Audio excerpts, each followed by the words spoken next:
네, YTN 라디오 이재현의 뉴스 정면 승부 2부 시작합니다. 수요일 이 시간에는 갈라지고 갈라진 정치권 이슈 종합적으로 살펴보고 날카롭게 분석을 해서 해법까지 제안해보는 시간이죠. 신율의 콕 순서로 이어가겠습니다. 명지대 신율 교수 함께합니다. 안녕하세요. 예, 안녕하십니까. 네. 자, 조금 전에 들어온 소식부터 좀 살펴보도록 하죠. 지금 노웅래 의원에 대한 체포 동의안이 국회 본회의에서 표결에 붙여졌는데 부결이 됐습니다. 찬성이 101표, 반대가 161표. 결국 뭐 민주당 의원들이 반대표를 던졌다. 그렇죠. 이렇게 뭐 해석될 수밖에 없네요. 예, 그렇습니다. 근데 사실은 이 노웅래 의원에 대한 체포 동의안 표결이요.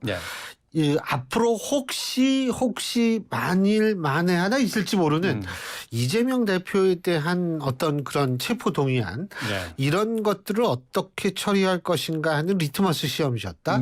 또 한 가지 의미는 뭐냐면 지금 현재로 민주당은 이재명 대표의 사법 리스크에 단일 대우를 형성하면서 대응하고 있는 것처럼 보이는데 이것이 어느 정도 유지될 것인가를 또 시험할 수 있는 중요한 리트머스 시험이었다. 두 가지 의미를 부여할 수가 있거든요.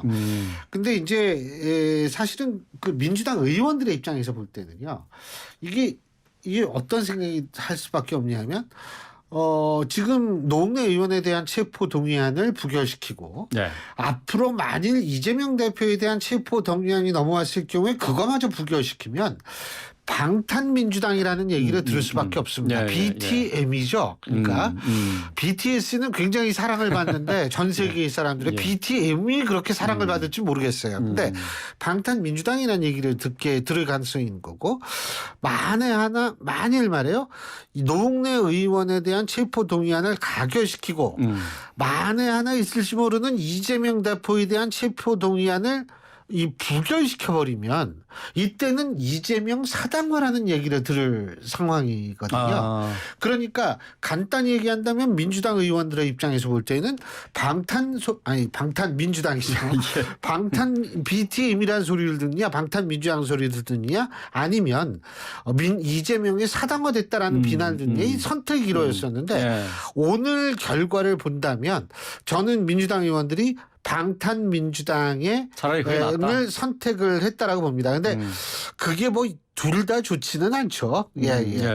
지금 어쨌든 21대 국회 들어서 3명의 의원에 대한 체포 동의안이 다 통과가 됐는데 이게 지금 유일하게 지금 부결이 된 사안이잖아요.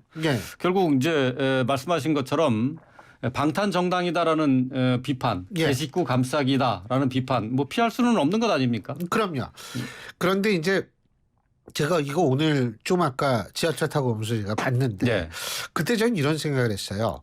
이게 아까도 말씀드렸지만 단일 대우가 어느 정도 유지될 것인가의 리트머스 시험지라고 제가 말씀을 드렸는데 결국은 뭐냐면 단일 대우는 당분간 유지될 것이다. 이런 생각을 할 수밖에 없는 게 노웅래 의원 건도 물론 뭐 개별 의원들의 의견이 있었겠지만 이재명 대표의 사법 리스크를 의식하지 않을 수가 없거든요.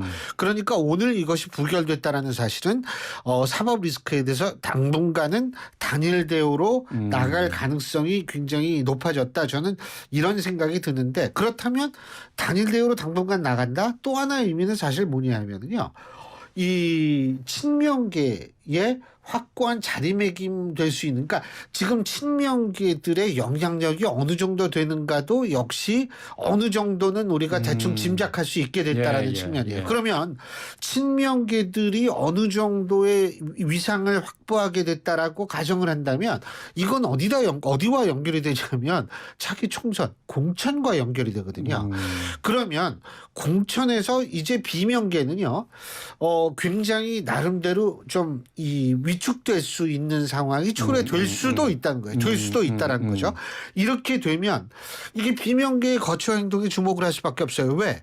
지금 김경수 전 지사가 어쨌든 밖으로 나왔으니까 구심점이 생길 수 있는 상황이란 말이에요.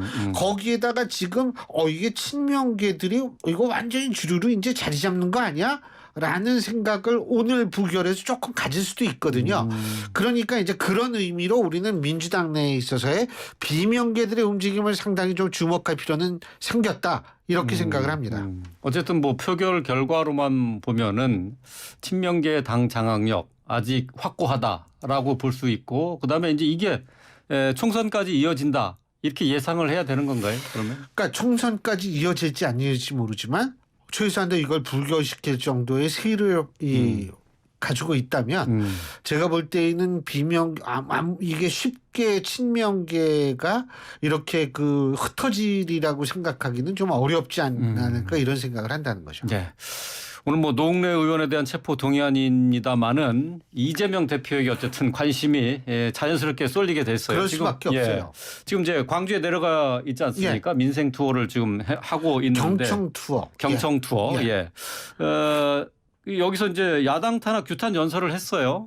그러면서 이제 나 죽인다고 윤 정부의 무능이나 무책임이 가려지겠냐. 함께 싸우자 이렇게 얘기를 했고 이재명 지키지 말고 민주당 지켜달라 이렇게 얘기를 했거든요. 자, 민주당의 지금 이재명 대표의 행보 어떻게 보시는지요? 뭐 본인으로서는 뭐 당연히 그렇게 얘기를 할 수 있죠. 근데 좀 경청 투어에서 주로 얘기를 듣는 줄 알았는데 뭐 얘기를 많이 듣겠지만 본인도 얘기를 많이 하더라고요. 뭐 저는 그럴 수 있다고 봅니다. 근데 이제 문제는 뭐냐면 지금 이재명 대표의 행보를 제가 이렇게 보잖아요. 그러면은 첫째 이제 박지원 전 국정원장의 복당을 사실 이 반대를 무릅쓰고 이재명 대표가 좀 밀어붙였다라는 보도가 많지 않습니까? 그렇죠. 예. 그리고 또 하나는 뭐냐면 지금 1월 초에 문재인 전 대통령과의 면담도 추진하고 있다. 이런 보도가 나오고 있고요. 그리고 민주연구원장 노웅래 의원이 원래 민주연구원장이었는데 거기 새로운 원장으로 친문계 인사를 임명을 하지 않았습니까? 이게 일련의 공통적으로 관통되는 게 뭐냐 하면 실제로 이 이재명에 대한 공격이 아니라 민주당에 대한 공격이라는 걸 자꾸 의원 중에 각인시키려고 하는 것. 다시 말해서 여러 계파들이 있잖아요. 그 안에. 그 계파들을 하나로 모아서 단일 대우로 좀 방어를 하게끔 만들려고 한 것이 박지원 전 원장의 복당 아니면은 그 1월 초에 문재인 전 대통령과의 면담 아니면 민주연구원장의 친문계 인사의 임명 이런 거라고 저는 보거든요. 그렇기 때문에 근데 이제 그 목적이 달성이 될 수 있을지는 저는 모르겠어요. 그거는 좀 두고 봐야 되는 거죠. 그런데 최소한도 이재명 대표의 그런 행위와 지금 말씀하신 대로 광주를 찾아서 광주에서 또 그렇게 그 정부에 대한 아주 거센 비난을 쏟아낸 것 이러한 것들을 종합해 봤을 때에는 본인이 이제 상당히 상당 정도로 저항하려고 마음 먹었다. 뭐 이 정도로 의미 부여는 가능하겠지만 어쨌든 추후의 상황은 지켜봐야겠죠. 네. 자, 뭐 이재명 대표와 관련된 얘기 또 그리고 노웅래 의원의 체포 동의안 관련된 얘기를 했는데요. 이번에는 좀 사면 얘기부터 좀 해보도록 할까요? 어제 사면 발표가 있었습니다. 정부는 형평성을 고려해서 이명박 전 대통령 사면 복권했고요. 김경수 전 지사 복권 없는 사면을 했습니다. 자, 민주당에서는 강하게 비판을 했습니다. 지금 뭐 하고 얘기가 나오는 것들은 지금 어쨌든 묻지마 대방출 사면이다라고 이제 비판을 했는데 이번 사면 어떻게 평가하시는지요? 사면은 원래 저는 두 가지 측면에서 바라봐야 된다고 생각합니다. 사면이라는 것, 복권이라는 것은 일단 대통령의 권한이다. 그렇기 때문에 거기에 대해서 뭐 이래라 저래라 얘기 뭐 본인들이 원하면 할 수는 있겠지만 사실은 그다지 설득력이 있는 상황은 아니다라고 보고요. 두 번째로 제가 말씀드리는 건 사면 복권이 됐다라는 사실은 죄를 사한다는 것이지 죄가 없음을 증명하는 것이 아니라는 거예요. 다시 우리가 예를 들면은 그 지난 12월 15일 날 엠브레인 퍼블릭과 케이스대 리서치와 코리아 리서치, 한국 리서치가 12일부터 14일까지 전국 만 18세 이상 1,000명을 대상으로 조사한 NBS 전국 지표조사라고 그러죠. NBS 조사 결과를 보면 이 이명박 전 대통령에 대한 특별 사면에 찬성한다가 39%, 반대는 53%였고요. 김경수 전 지사에 대한 특별 사면을 찬성은 34, 반대는 51이었어요. 다시 말해서 이명박 전 대통령의 사면을 찬성하는 사람들이 오히려 역설적으로 더 많고 네.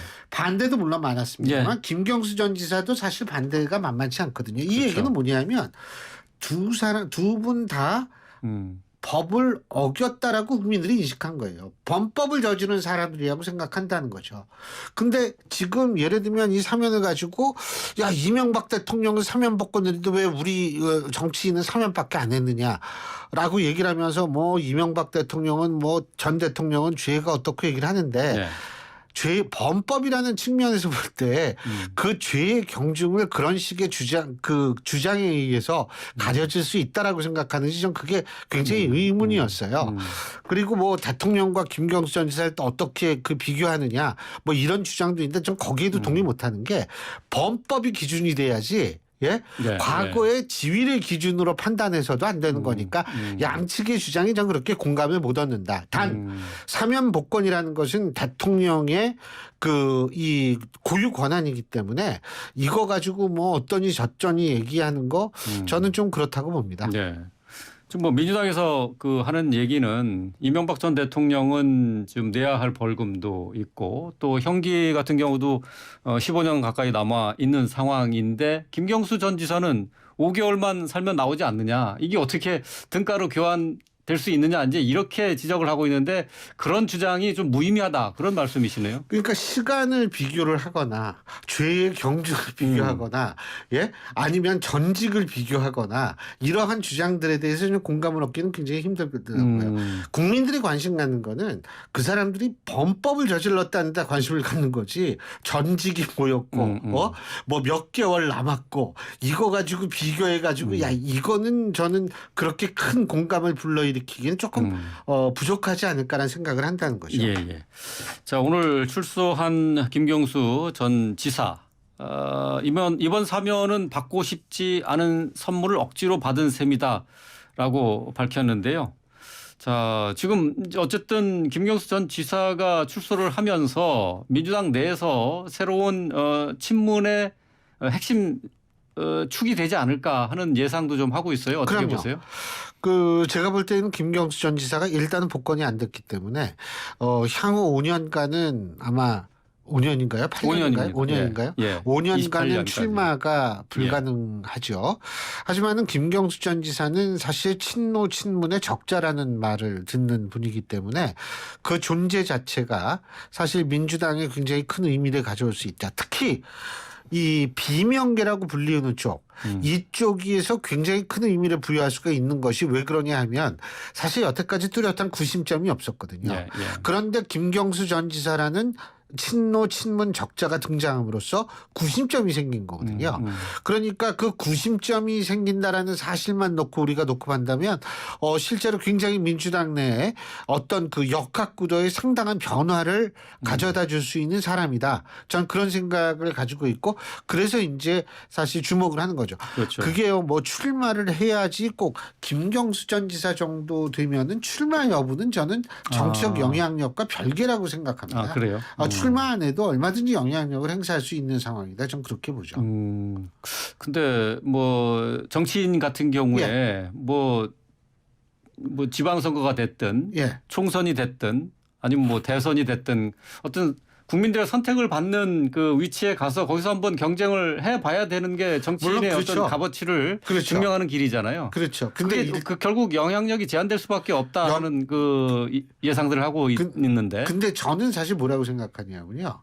이 꼭 어떤 예를 들면 선출직을 예. 해가지고 어떤 자리에 가는 것도 물론 중요하지만 그게 현재의 상황이 어떤가와 맞물린 상태에서 전 파악을 해야 된다고 보거든요. 그러니까 비명계는 사실 여태까지 구심점이 없는 상태에서 이 좀 흩어져 있었는데 예. 특히 이제 총선을 앞둔 상태에서 이게 좀 뭉쳐야 되거든요. 예. 예? 예. 그런 계기를 김경수 지사는 얼마든지 마련할 수가 있고 중요한 것은 뭐냐면 그걸 통해서 자신의 정책 영향력을 넓힐 수가 있는 거예요. 꼭 선거를 통해서 넓힌 거는 아니죠. 예. 그렇다면은 뭐 민주당 내에 이재명 대표를 중심으로 한 친명계 그리고 김경수 전 지사를 중심으로 한 친문계 세력 분화가 이루어지는 겁니까? 근데요, 거기가 아주 중요한 말씀을 해주셨는데 네. 이게 친명계 있잖아요. 친명계들이 그럼 김경수 전 지사의 어떤 석방과 이런 것들을 그러면 껄끄럽게 생각하느냐? 껄끄럽게 생각할 가능성도 있어요. 근데 반드시 그렇다고 얘기하기도 어려운 게 왜 그러냐면 김경수 전 지사와 같은 비중 있는 인물이 등장을 하실 경우에는 지금까지는 이재명 대표에 대한 집중적인 관심 밖에 없었잖아요. 근데 이게 관심이 좀 흐트러질 수 있다라는 생각을 가질 수가 있죠. 예? 관심이 나눠지는 거예요, 이제. 김경수 지사와 이재명 대표. 민주당 밖에서 봤을 때. 예. 그러니까 여권에서 공격할 때도. 그러니까 이게 그러면 좀 부담이 덜하다라는 그런 생각을 가질 수가 있기 때문에 그러니까 그렇잖아요. 우리가 살다 보면 뭐 어떤 좀 안 좋은 일이 생겨도 그게 반드시 안 좋은 의미만 있는 건 아니잖아요. 그 안에 또 좋은 것도 찾을 수가 있는 거거든요. 그런 의미로 받아들일 수 있기 때문에 지금 상태로 갈라진다 안 갈라진다 뭐 딱 잘라서 얘기할 수도 없지만 단 저는 이렇게 생각합니다. 이재명 대표에 대해서 지금 그 사법 리스크에 대해서 단일 대우가 유지가 되는데 이게 지금 그래서 오늘 이제 이 노웅래 그 의원에 대한 체포동의안이 이제 부결됨으로써 당분간은 유지가 될 텐데 이게 그렇다고 해서 뭐 10년, 20년은 아니지만 하여간 총선 때까지 그럼 계속 단일 대우가 유지될 것이냐 좀 그건 아닐 거라고 봐요. 왜 그러냐 하면 그 가장 중요한 포인트는 이재명 대표의 사법 리스크를 정치 탄압, 야당 탄압으로 보는 국민들이 더 많은가 그렇지 않은 국민들이 더 많은가 하는 여론의 추이가 결국 결정할 거라고 보고요. 거기 그 상황에 따라서 뭐 갈라지고 안 갈라지고가 형성이 되겠죠. 자, 계속해서 국민의힘 상황 좀 살펴보도록 할까요? 3월 8일로 전당대회가 확정이 됐습니다. 김기현 의원이 당대표 출마를 공식화했고 이후에 뭐 안철수 의원 또 윤상현 의원 나경원 전 의원 다 이제 대표 출마를 준비하고 있는 상황인데 전대 룰이 바뀌었잖아요. 어떻게 작용할 것으로 보이세요? 그래서 그 룰 변경이 뭐 친윤에게 유리하다 뭐 이런 분석들을 많이 내놓는데 저는 사실 동의하지 않습니다. 제가 세 가지 이유가 있는데요. 우선 첫 번째로 드는 게 전당대회 룰이 전당대회 직전에 바뀐 게 이번이 처음이냐. 그런 문제가 심각하겠지만 2004년에도 전당대회 2주 전에 당원투표 70, 여론조사 30의 당원 룰을 그렇게 바뀌었어요. 전당대회 2주 전에. 자, 2주 전에요? 2주 전에. 2021년 전당대회, 작년 전당대회 당시를 보면 전당대회 24일 전에 역선택 방지 조항을 삽입하기로 또 전당대회로 바꿨어요. 그렇기 때문에 이게 전당대회를 이번만 그렇게 뭐 이 룰을 바꾼 것은 아니다. 제가 이런 말씀 드리고요. 두 번째로 제가 지적할 수 있는 거는 뭐냐면 전당대회 결과가 예상 바뀐 결과가 많았거든요. 뭐 우리가 하나의 예를 들자면 제가 아까 역선택 방지조항 듣지만 2021년에 누가 당대표 됐습니까? 이준석 전 대표가 당대표 된 거 아닙니까? 사실은 그것도 예상 바뀌거든요. 그게 이제 민심의 그 영향을 받아서 바뀐 거잖아요. 그러니까 역선택 방지조항을 그래서 집어넣는데도 이준석 전 대표가 당선이 됐고요. 그다음에 2014년에는 청와대의 전폭적인 지지를 받았던 서청원 전 대표가 선택이 안 됐고 김무성 의원이 당선이 된 적도 있고요. 그리고 세 번째는 지금 당원 숫자도 28만에서 한 78만으로 늘었고 지역, 성별, 나이, 세대별 분포가 너무 변했어요. 그러니까 지금 간단히 얘기한다면 수도권과 영남 당원들의 비율이 거의 비슷합니다. 옛날엔 영남이 압도적 50%가 훨씬 넘었거든요. 55% 정도 됐었는데 지금 거의 비슷하고 세대도 2040의 비율이 과거보다 상당히 늘었다는 점. 그렇기 때문에 예상대로 되지는 않습니다. 쉽게 예상할 수 없다. 윤심대로 따라가지 않을 수도 있다. 그런 식의 분석에 대해서는 동의하지 않는다. 알겠습니다. 오늘 말씀 여기까지 듣겠습니다. 명지대 신율 교수였습니다. 고맙습니다. 감사합니다.